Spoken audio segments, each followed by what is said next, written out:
पंजाब में खुद बैठे हैं असेंबली के अंदर, 26 अरकान के खिलाफ रेफरेंस दायर हो गया है। सूरत काफ़ी चेंज हो गई है सर। बिस्मिल्लाह नहीं, बहुत शुक्रिया जावेद भाई, आपको सब देखने वाले को अस्सलाम वालेकुम। जाहिर है कि जब हुक्मरानों का फिर से इक़्तिदार बढ़ता जाएगा, जब हुक्मरान हर चीज़ अपने कंट्रोल में रखने की ख्वाहिश में मुब्तला होते नजर आएंगे, तो फिर इस तरह के डिसीजन तो सामने होंगे। मैं आपको एक गुजारिश करता हूँ, जी पाकिस्तान तहरीक इंसाफ एक सियासी जमात है और ये हमने पहली बार देखा है कि किसी असेंबली में अपोजिशन के एहतजाज पर हुक्मरान इत्तेहाद का इतना सीखा हो जाना।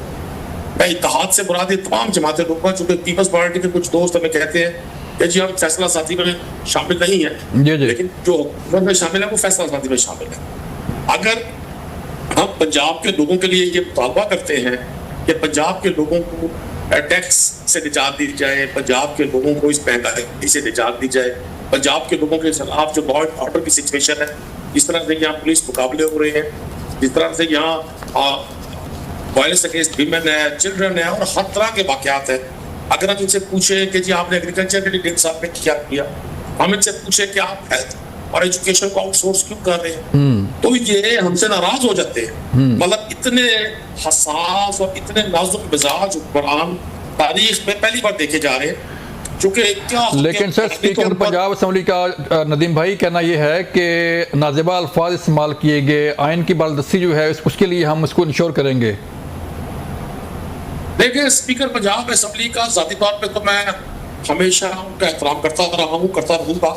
और चूंकि पिछली बार हमारी पार्टी की गवर्नमेंट थी, तहरीक इंसाफ की, तो स्पीकर पंजाब असेंबली उस वक्त अपोजिशन में थे और जो हशर उस वक्त के वजीर आला के साथ हुआ करता था, उस वक्त के वजीर खजाना की बजट स्पीच में हुआ करता था, उसका अशमीर भी आज नहीं है। मीडिया से आप सिर्फ न्यूज़ के रिपोर्टर से 2018 से 2022 तक की सारी एक्टिविटी दिखा दें। चौधरी परवेज इलाही साहब के बतौर ओथ टेकिंग सेरेमनी जो बतौर स्पीकर उन्होंने ओथ लिया था, वहां से जो हंगामा शुरू हुई वो आखिरी दिन तक जारी रही। बल्कि पंजाब असेंबली में तो तारीख में पहली बार बजरिया पुलिस अरकान असेंबली को गिरफ्तार किया गया, प्राइवेट लोगों के जरिए।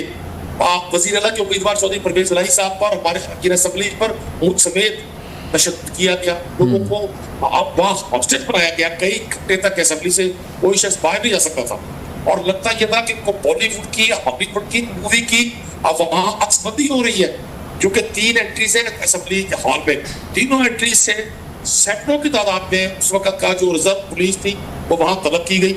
हमजा शहबाज साहब वज़ीर आला पंजाब थे। तो क्या मैं क्या स्पीकर साहब से कहूँ, एक आईन दस्तूर कायदा ये कहता है कि अगर अवाम की हक के नुमाइंदगी रखने के बावजूद हम इन असेंबलीज में महंगाई पर बात नहीं कर सकते, लॉ एंड ऑर्डर पे बात नहीं कर सकते, हम इनसे पूछ नहीं सकते कि आपने 1.5 साल में पंजाब के 8 तालीमी बोर्ड में आज तक चेयरमैन तैनात नहीं किए, आपने वहां सेक्रेटरीज तैनात नहीं किए, पंजाब टैक्स